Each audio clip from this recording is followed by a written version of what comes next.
This $10 mistake is quietly destroying your engine right now, and your dashboard temperature gauge won't warn you until it's too late. You could be facing a blown head gasket, a cracked radiator, and a repair bill pushing $3,000, all because of a tiny habit 90% of drivers do without realizing it. Today, we are exposing 13 silent coolant killers, and if you stick around until the end, I'm going to bust a massive automotive myth that has fooled car owners for decades. Let's get into it. Mistake 1.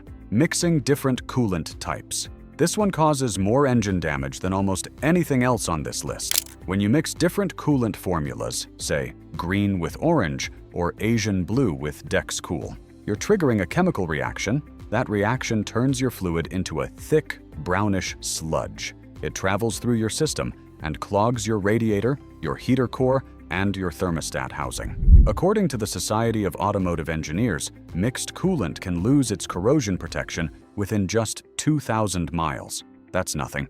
You could mix the wrong coolants on Monday and be dealing with real damage by the time you hit your next oil change. The fix is simple. Stick to one formula and make sure it matches your car's OEM specification.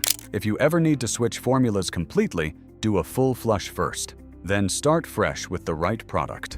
Mistake 2. Using tap water instead of distilled water. This is one of those mistakes that seems completely harmless in the moment. You're low on coolant, you've got a bottle of green antifreeze, and there's a tap right there. So you mix it with tap water. Problem is, tap water has minerals in it: calcium, magnesium, and other dissolved solids. Over time, those minerals deposit inside your radiator and water passages. Your coolant passages get narrower, flow slows down, and engine temperatures start creeping up. The damage is gradual, which is exactly why most people never connect the two. Distilled water costs about $1 a gallon at any grocery store. Always mix your coolant 50-50 with distilled water, and you avoid this problem entirely. Mistake 3.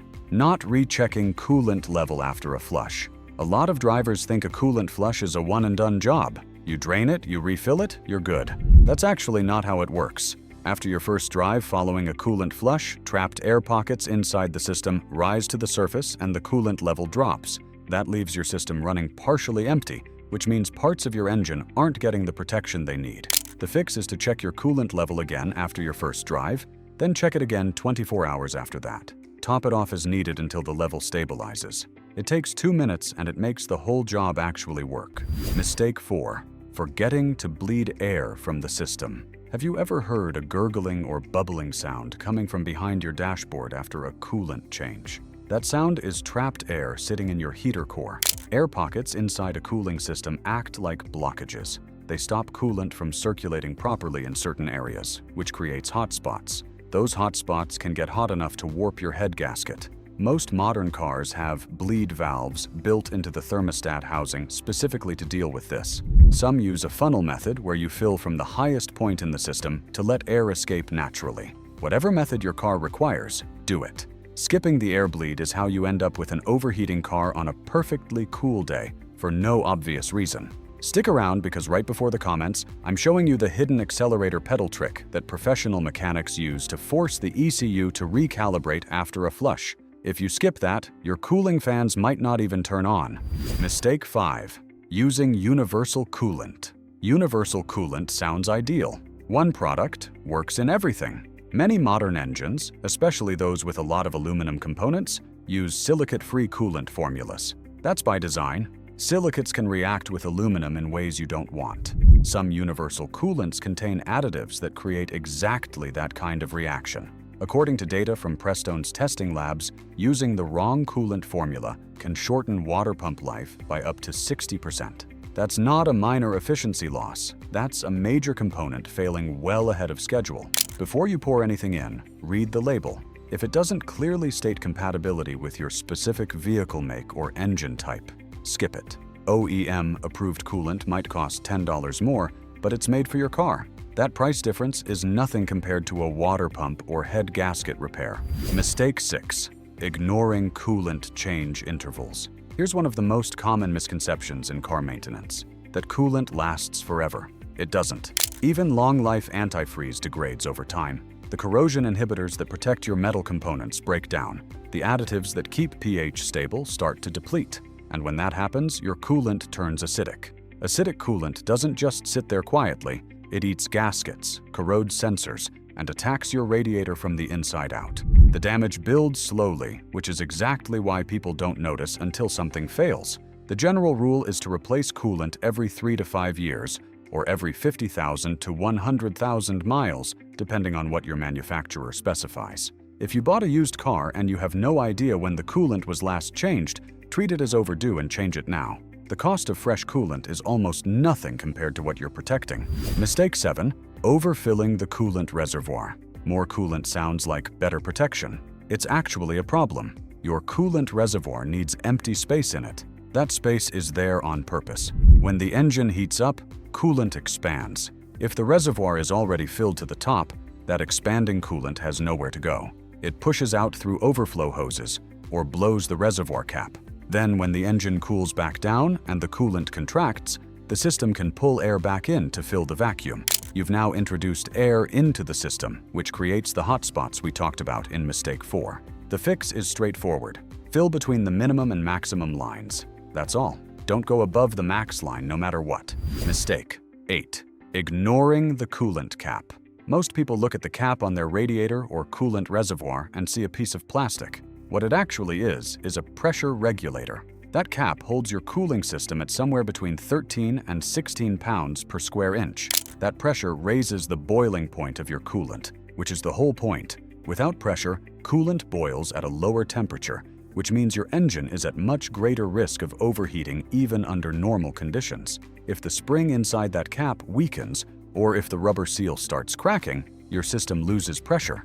Your coolant boils prematurely. Your temperature gauge might still read normal while damage is happening underneath. Replace the coolant cap every 5 years or sooner if you see any cracks, white residue around the cap, or dried coolant on the outside of the reservoir. A new cap costs $10. A head gasket replacement can cost $2,500 or more. Mistake 9. Using stop leak products to fix coolant leaks. Stop leak additives are marketed as a quick fix. Pour it in, seal the leak, drive on. And yes, they sometimes seal a small leak temporarily. But what those products also do is coat the inside of your radiator and heater core with a film of material that, over time, hardens into sludge. Mechanics sometimes call this engine cholesterol. It slowly reduces coolant flow, traps heat, and causes exactly the kind of overheating problem you were trying to avoid in the first place. You've just traded a small leak for a bigger, harder-to-diagnose problem. If you have a coolant leak, find where it's coming from and repair it properly. That might be a hose, a clamp, a gasket, or a small crack. Whatever it is, fix the actual thing. Stop leak products are not a real repair. Mistake 10.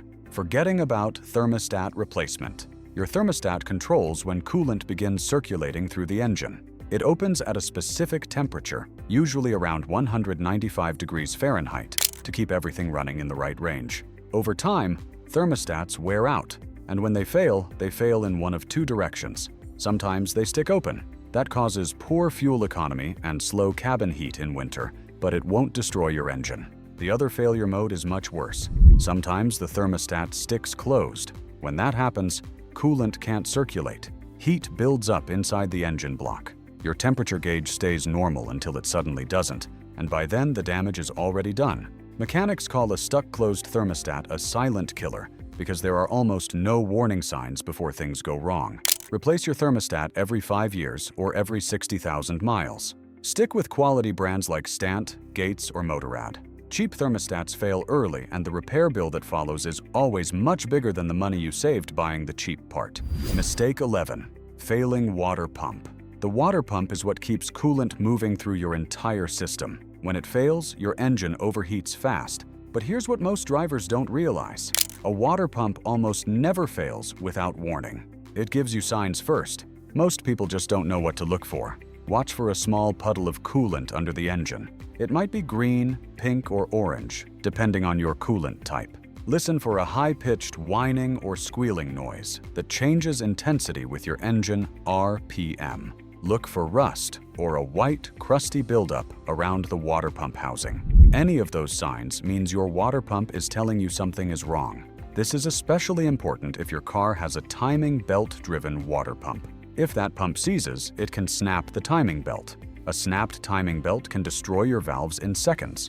According to ALA, over 25% of roadside overheating breakdowns involve a failing water pump that had been showing warning signs for weeks. Mistake 12.